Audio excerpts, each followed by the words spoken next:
Hello बच्चों, चलिए प्रश्न को समझते हैं। रेडियो एक्टिव क्षय के संबंध में रदरफोर्ड सोडी के नियमों का उल्लेख कीजिए। मुख्य अवधारणा में हम देख सकते हैं कि रदरफोर्ड व सोडी ने बताया कि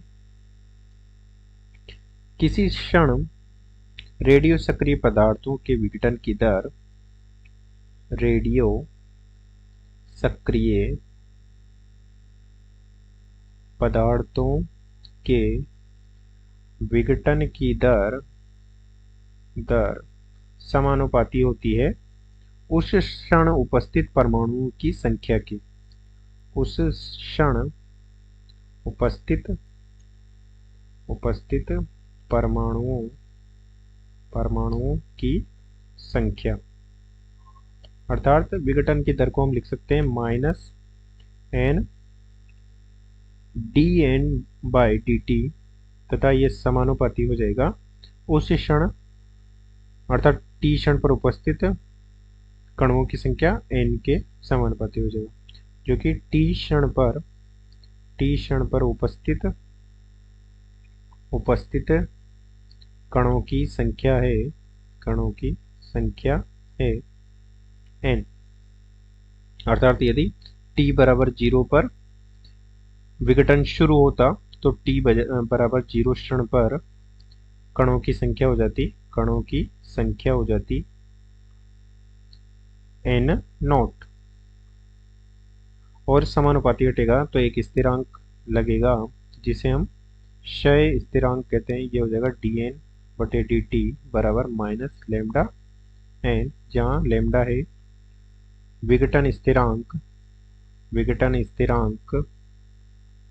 या क्षय नियतांक।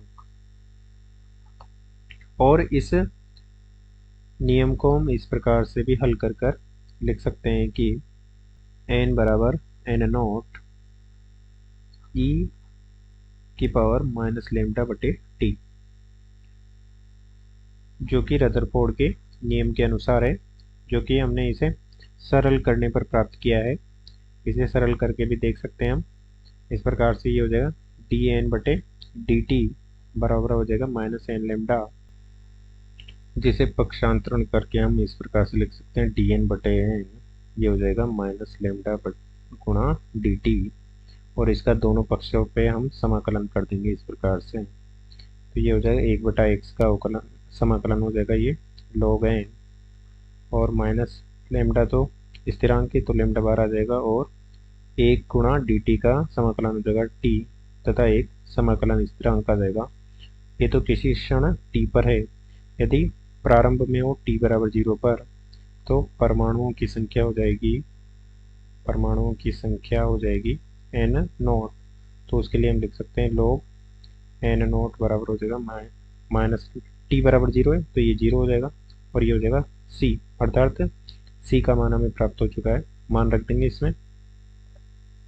तो ये हो जाएगा log n बराबर -λt plus log n0, log n0 को इधर ले आएंगे तो ये हो जाएगा log n minus log n0 बराबर हो जाएगा -λt, और log के गुणधर्म से ये हो जाएगा n/n0 -λt, log को हटाएंगे तो e की घात के रूप में हो जाएगा, ये हो जाएगा e की पावर -λt, और ये हो जाएगा n बराबर n0 e की पावर λt, जो कि हमने पहले ही प्रदर्शित किया था। उसे इस प्रकार से हल करके हम प्राप्त कर सकते हैं, जो कि रदरफोर्ड और सोडी के नियम के अनुसार ही है। अतः दिए गए प्रश्न को हमने हल कर दिया है। आशा करते हैं आपको समझ में आया होगा।